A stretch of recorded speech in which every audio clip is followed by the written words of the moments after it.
இந்த எக்ஸாம்பிள் பார்க்க போகிறோம். எக்ஸாம்பிள் 2.23 10th மேக்ஸில் இதில் என்ன கொடுத்துருக்காங்கன்னா, பின்வரும் தொடர் வரிசைகள் கூட்டுத்தொடர் வரிசையா இல்லையா என்பதை காண்க அப்படின்னு கொடுத்துருக்காங்க. ஸோ நம்ம ஃபஸ்ட்டு என்ன பண்ணணும்னா, கூட்டுத்தொடர் வரிசைக்குன்னு ஒரு பொது வடிவம் இருக்குது. என்னென்னா, முதல் உறுப்பு ஏ கமா, இரண்டாம் உறுப்பு ஏ ப்ளஸ் டி கமா, மூன்றாம் உறுப்பு ஏ ப்ளஸ் 2d கமா, இப்படி நான்காம் உறுப்பு ஏ ப்ளஸ் 3d கமா, அதுக்கப்புறம் ஒவ்வொரு டியாக அடிஷனில் போயிட்டே இருக்கும். எக்ஸாம்பிளுக்கு நான் ஒரு கூட்டுத்தொடர் வரிசை சொல்கிறேன். 10 முதல் உறுப்புன்னு வச்சுக்கோங்க, இரண்டாம் உறுப்பு 13ன்னு வச்சுக்கோங்க. 13க்கு 10க்கு ஒன்று வித்தியாசம் 3. அந்த 3 அடுத்த வாட்டி கூட்டினா 16, அடுத்து 3 கூட்டினா 19, அடுத்து 3 கூட்டினா 22, அடுத்து 3 கூட்டினா 25. இப்படி ஒரு கூட்டுத்தொடர் வரிசை போய்கிட்டே இருக்கும், எட்ஸெட்ரா டு n வரைக்கும். ஸோ நமக்கு இங்கே என்ன கொடுத்துருக்காங்கன்னா, x+2, 2x+3, 3x+4, எட்ஸெட்ரா. இது ஒரு கூட்டுத்தொடர் வரிசையானு கண்டுபிடிக்கணும். ஸோ கூட்டுத்தொடர் வரிசையோட பொது வடிவப்படி a, a + d, a + 2d, etcetera. அப்போ இப்போ என்ன இருக்குன்னா, அதாவது இது மூலமாக நம்ம என்ன தெரிஞ்சுக்கலான்னா, d = அதாவது வித்தியாசம் d இருக்குல்ல, d = இரண்டாம் உறுப்பு a + d மைனஸ் முதல் உறுப்பு a. ஸோ இப்படி மைனஸ் பண்ணோன்னா ஏலேருந்து a போச்சுன்னா d கிடச்சிரும். d = இரண்டாம் உறுப்பு t2 மைனஸ் முதல் உறுப்பு t1. அதே இதுதான் மூன்றாம் உறுப்பு t3லேருந்து இரண்டாம் உறுப்பு t2 கழித்தாலும் கிடைக்கும். ஸோ சமமாக இருக்கும் அந்த வித்தியாசம். ஸோ இதை வச்சு நம்ம என்ன கண்டுபிடிக்கலாம்னா, இரண்டாம் உறுப்புக்கும் முதல் உறுப்புக்கும் உள்ள வித்தியாசம் என்னென்னு கண்டுபிடிக்கலாம். ஸோ இரண்டாம் உறுப்பு 2x+3, t2 மைனஸ் t1 = 2x+3 minus t1 x+2, x+2.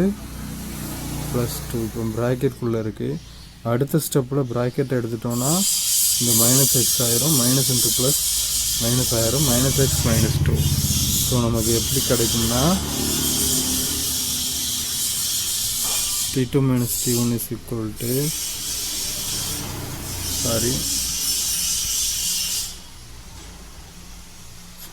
t2 மைனஸ் t1 2x+3 -x -2 கிடைக்கும். 2xலேருந்து எக்ஸை கழிச்சா ஒரு எக்ஸ், 3லேருந்து 2 கழிச்சா +1. ஸோ வித்தியாசம் d = t2 மைனஸ் t1 x+1. இது t2 இரண்டாம் உறுப்புலேருந்து முதல் உறுப்பை கழிச்சா கிடைக்குது. இப்போ மூன்றாம் உறுப்புலேருந்து இரண்டாம் உறுப்பை கழிச்சா என்ன கிடைக்குன்னு கண்டுபிடிக்கணும். t3 மைனஸ் t2 t3 எவ்வளோ, 3x+4 மைனஸ் 2x+3. ஸோ ப்ராக்கெட்டை எடுத்துட்டோம்னா -2x minus into plus 3, so -3. So 3xலேருந்து 2xை கழிச்சா ஒரு எக்ஸு, ப்ளஸ் 4லேருந்து 3 கழிச்சா 1. So x+1. So t3 minus t2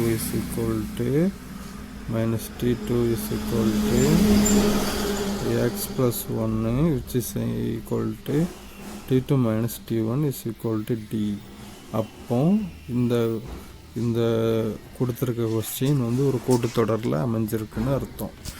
அவ்வளோதான். இப்போ அதே எடுத்துக்காட்டில் ரெண்டாவது கணக்கு. முதல் உறுப்பு a 2, இரண்டாம் உறுப்பு a + d அல்லது t2 4, மூன்றாம் உறுப்பு a + 2d அல்லது t3 3, நான்காம் உறுப்பு t4 அல்லது a + 3d 16. இப்படி 4 உறுப்புகள் கொடுத்துருக்காங்க. இது கூட்டுத்தொடர் வரிசை அமைக்குமான்னு செக் பண்ணணும். முதல்ல a எடுத்து எழுதிக்கிடுவோம். 2, அதாவது முதல்ல t2 மைனஸ் t1 கண்டுபிடிக்கணும். = 4 - 2 = 2. அடுத்து t2 மைனஸ் t1 கண்டுபிடிச்சாச்சு, எழுதிக்கிடுவோம். 2. t3 மைனஸ் t2 கண்டுபிடிக்கணும். மூன்றாம் உறுப்புலேருந்து இரண்டாம் உறுப்பு கழிக்கணும். 8 - 4 = 4. அப்போது இதுவும் இந்த 4ம் 2ம் சமம் இல்லை, நாட் ஈக்குவல். அப்படின்னா இது ஒரு கூட்டுத்தொடர் வரிசையை கண்டிப்பாக அமைக்காது அப்படின்னு எடுத்து எழுதிடணும். ஏன்னா இது கூட்டுத்தொடர் வரிசையோட முதல் பொது வடிவம் முதல் a comma a plus t comma a plus 2d comma a plus 3d comma etc. இங்கேருந்து இங்கே மைனஸ் பண்ணால் d கிடைக்கும், இங்கேருந்து இங்கே மைனஸ் பண்ணால் d கிடைக்கும். இங்கே வந்து மாறி மாறி கிடச்சிருக்கிறதுனால இது கூட்டுத்தொடர் வரிசை அல்ல. இதே மாடலில் அடுத்த some a3√2 a plus t 5√2 a plus 2d 7√2 a plus 3d 9√2. that is nothing but t1 3√2 t2 5√2 t3 7√2 t4 9√2. சரி, ஓகே. இப்போ நம்ம வழக்கம் போல் கூட்டுத்தொடர் வரிசை அமையணும்னா என்ன இருக்குன்னா, இரண்டாவது உறுப்பிலிருந்து முதல் உறுப்பு கழித்தாலும் மூன்றாவது உறுப்பிலிருந்து இரண்டாவது உறுப்பு கழித்தாலும் அந்த வித்தியாசம் வந்து சமமாக இருக்கணும். அதுதான் கூட்டுத்தொடர் வரிசை அமைக்கும். ஸோ t2 மைனஸ் t1 5√2 மைனஸ் 3√2 ஈக்குவல் டு இந்த ரெண்டுலேயுமே √2 வந்து காமனாக இருக்குது. √2 வெளியே எடுத்துகிட்டு ப்ராக்கெட்டில் 5 மைனஸ் 3 போட்டோம்னா √2 into 2 that is nothing but 2√2. இதே மாதிரியே நம்ம அடுத்து மூன்றாவது உறுப்பிலிருந்து ரெண்டாவது உறுப்பை கழிக்க போகிறோம். 7√2 மைனஸ் 5√2 இஸ் ஈக்குவல் டு அதே மாதிரியே √2 வெளியே எடுத்துகிட்டு ப்ராக்கெட்டில் 7 மைனஸ் 5 இஸ் ஈக்குவல் டு √2 ப்ராக்கெட்டில் 2 இஸ் ஈக்குவல் டு 2√2. இதான் வந்து மூன்றாவது உறுப்பிலிருந்து ரெண்டாவது உறுப்பை கழிச்சா கிடைக்கக்கூடியது. அப்போ t3 மைனஸ் t22. ஸோ நமக்கு தெரிஞ்சிருது t2 மைனஸ் t1 t3 மைனஸ் t2 சேமாக இருக்குது. அப்போ இது ஒரு கூட்டுத்தொடர் வரிசையை கண்டிப்பாக அமைக்கும். அதை எடுத்து எழுதிடணும், அவ்வளோதான்.